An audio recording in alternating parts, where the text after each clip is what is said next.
Bro, thank you so much for meeting up with us right mate. before your show. I want to miss it. Do I have to do a show? Hell, hey, we're here to see you, mate. First of all, bro, Badong. Yeah. What is that? Where did that come from? What does that mean? So Badong is my Filipino nickname that my family called me. Do you have one?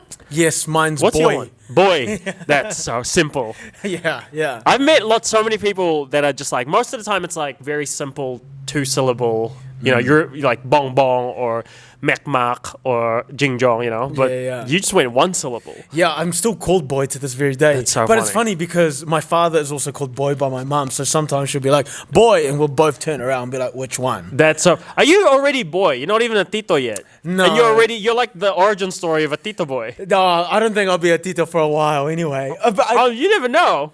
Oh, yeah. You're how old are you? Almost 30. Yo, this guy's tito boy. Are you still called Badong? Yeah, to this day, man. Yeah, right. Yeah. Awesome. Well, coming right, off the back of the success of Boy Mestizo, you filmed that special. It was over at Q Theatre. Amazing show. I saw that twice. Oh my yeah, God. I highly enjoyed it. You saw it before it was expensive. Before it was expensive, yeah. So coming off the back of that success, bro, what have you done differently in the process to create Badong? So for me, the Boy Mestizo is, I think, one of the best shows I've ever written, and for me personally, I think about that show, and I'm very proud of it, and I think there was a fear after making that show that I'll never write anything as good as that. When I think it's a very common thing that a lot of creatives kind of go through, especially when you've written what you think is your best work so far. And you're like, maybe that's it. Maybe that's all my ceiling is, and maybe there's no more. And so there was a little bit of that, And so, like, very consciously, I made the decision to be like, just leave that and just accept that this is a different thing. It doesn't have to be better or worse. It just has to be different to what you did last time. And that's so much more manageable. And so I just tried to approach it as that and like embrace that it's not that show, like not live in the shadow of your previous work. And so this one, the last one dealt with like really serious issues like decolonization, etc. This one still kind of touches on stuff, but I kind of tried to approach it with more like heart and love and joy and stuff, if that makes sense. Like, it's not as heavy, I don't think. You don't leave feeling like, like you've been through like so much, I feel like the last show, people left it. They were laughing, but they'd been crying. And I was like, that's great, but I want to do something different. So Auckland is the last leg of your New Zealand tour, and then afterwards you are heading overseas, which I'm aware is your first time heading overseas. Yeah, with a show. Yeah, so this is the first time. Yeah. Amazing. So you're going to UK. Is there anything that you have to change in the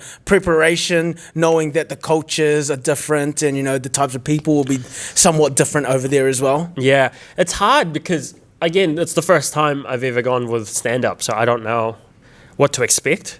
I'm trying to go over there with an open mind and just going, just stay true to your voice as a comedian, connect with people, try to be authentic in your delivery and your material, etc. Try to try to adhere to your principles as a creative, and hopefully that will be enough to resonate with people.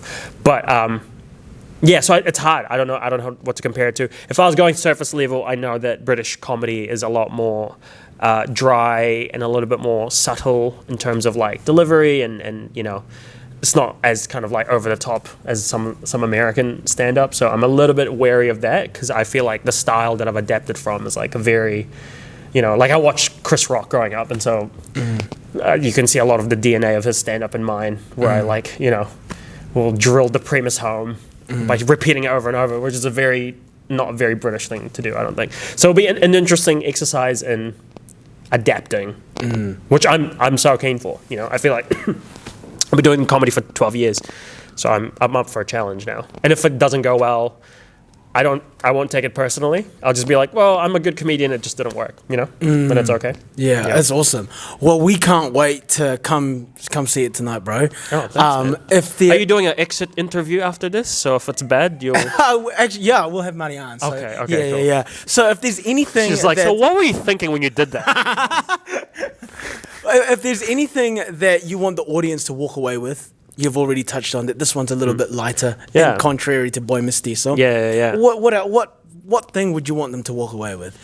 If you could leave them with something. If I could leave them with like a little nugget of something from the show, it would probably be to embrace what makes you different. Simple. I think just like if you've got something that makes you stand out or stick out, own that shit. Yeah. Tita Boy, James Roque, thank you so much. Don't brother. think the boy, Appreciate that's it. you! My guy is already on it. He's like, this is it, baby.